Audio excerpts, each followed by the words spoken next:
Hello friends, welcome to my channel. இந்த சேனலில் நான் எதை பற்றி பேச போகிறேன்னு பார்த்தீங்கன்னா, ஒரு ரியல் இன்சிடெண்ட் பற்றி தாங்க நான் பேச போகிறேன். பட் அதுக்கு முன்னாடி இந்த சேனல் பற்றி நான் உங்கள்கிட்ட சொல்லிக்கிறேங்க. ஸோ இதுக்காக நிறைய கான்செப்ட்லாம் யோசிச்சிருந்தேன்.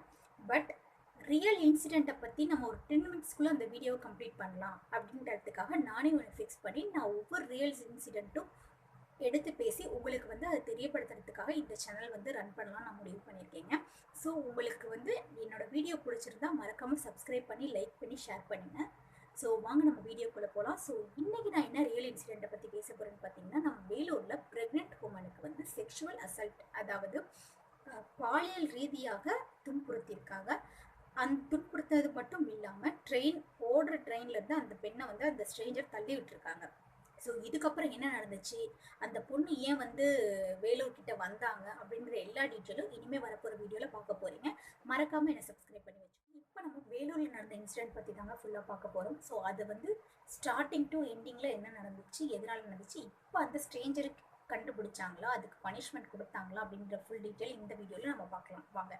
இப்போ வந்து அந்த பெண்மணி, அதாவது அந்த ஹுமானி இருக்காங்க இல்லையா, அவங்க வந்து திருப்பூர் பனியன் கம்பெனியில் வேலை செய்கிறதா சொல்லியிருக்காங்க. அது மட்டும் இல்லாமல் அவங்க வந்து சொந்த ஊர் கிளம்புறதுக்காக கோயம்புத்தூர் ரயில்வே ஸ்டேஷன்லேருந்து ட்ரெயின் ஏறி இருக்காங்க, அதாவது திருப்பதி ட்ரெயின் ஏறி இருக்காங்க. ஸோ அவங்க வந்து கோயம்புத்தூர்லேருந்து ட்ராவல் பண்ணுறாங்க, ஒன்றும் ப்ராப்ளம் இல்லை, ட்ராவல் பண்ணிகிட்டே இருக்காங்க. கிட்டத்தட்ட ஒரு ஜோலார்பேட்டை வருது. அங்கே வந்து ஒரு 9 PM ரீச் ஆகுது வண்டி. ஸோ அப்போ வந்து ஒரு ஸ்ட்ரேஞ்சர் வந்து உள்ளார வரான், ஒரு மென் ஸ்ட்ரேஞ்சர், ஓகேங்களா.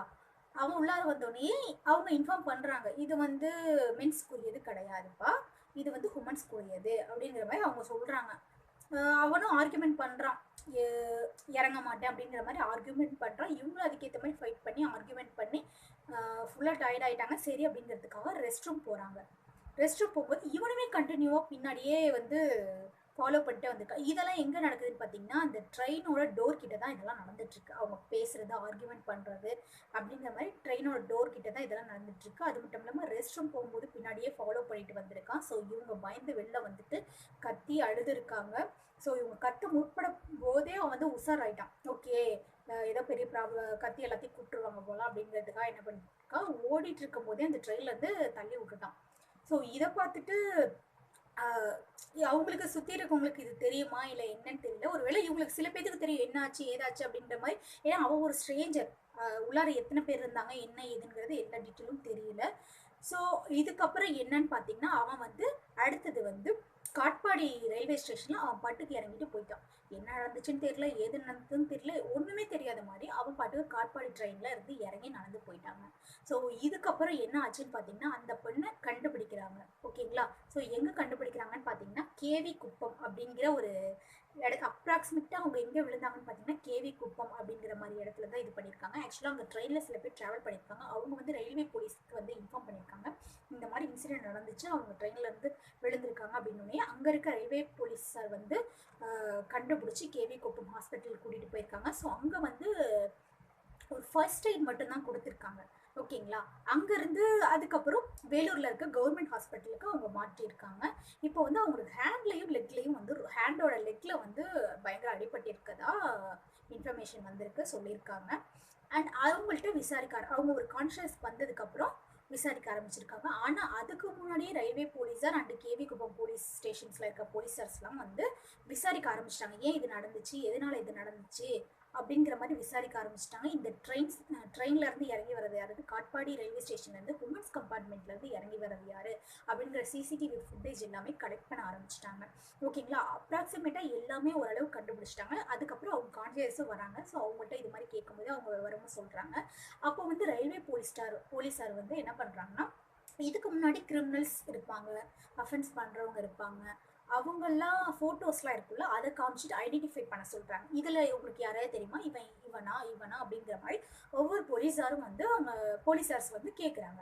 சரி, ஓகே, அவங்க வந்து இவங்க தான் அப்படிங்கிற மாதிரி ஐடென்டிஃபையும் பண்ணிட்டாங்க, ஓகேங்களா. சரி, ஐடென்டிஃபை பண்ணோடனே அவங்களையும் தேடி கண்டுபிடிச்சிட்டாங்க, ஓகேங்களா. ஏன்னா இப்போ வந்து நார்மலாக வந்து பிக் பாக்கெட்டு அப்படி இப்படின்னாலுமே வந்து பிடிச்சிடுவாங்க. இப்போ வந்து உமன்ஸில் வந்து செக்ஸுவலாக ஹராஸ்மெண்ட் ட்ரை பண்ணியிருக்காங்க அப்படிங்கும்போது சும்மா வருவாங்களா. ஸோ அதுக்காக அவங்களும் சிவியராக இறங்கி 2 போலீஸ் ஸ்டேஷனும் இறங்கி இந்த முயற்சியில் ஈடுபட்டு அவங்கள கண்டும் பிடிச்சிட்டாங்க. ஸோ இவங்களுக்கு அப்புறம் இவங்க யார் அப்படின்னு பார்த்தீங்கன்னா, இவங்க வந்து சின்ன சின்ன சிமிலர் வந்து அஃபென்ஸ் பண்ணிட்டு இருக்கவன், அதாவது கொள்ளையடிக்கிறது அந்த மாதிரி சின்ன சின்ன வேலைகள், பெரிய பெரிய வேலைகளும் பண்ணியிருக்காங்க. அதாவது ட்ரெயின் பண்ணாங்க, இவங்க தான் அவங்க அப்படிங்கிறத ஐடென்டிஃபை பண்ணோன்னே அவங்களை கண்டுபிடிச்சாங்க. அவன் ஹேம்ராஜ், அதாவது ஹேமராஜ் அப்படிங்கிறவன். ஸோ அவன் வந்து ஆல்ரெடி வந்து சின்ன சின்ன அஃபென்ஸ்லாம் பண்ணியிருந்திருக்கான். ஸோ ட்ரெயினில் போகிறவங்களுக்கும் இது மாதிரி தொந்தரவு கொடுத்துட்டே இருந்திருக்கான். ஸோ ஆல்ரெடி தேடிட்டு இருந்த ஒரு குற்றவாளி தான். இவங்க கம்ப்ளைண்ட் பண்ணோன்னே இவங்க செக்ஷுவலாகவும் அதுவும் இல்லை அட்டம் டு மர்டர் அப்படிங்கிற மாதிரி தான் இது கணக்கு எடுத்துக்குவாங்க.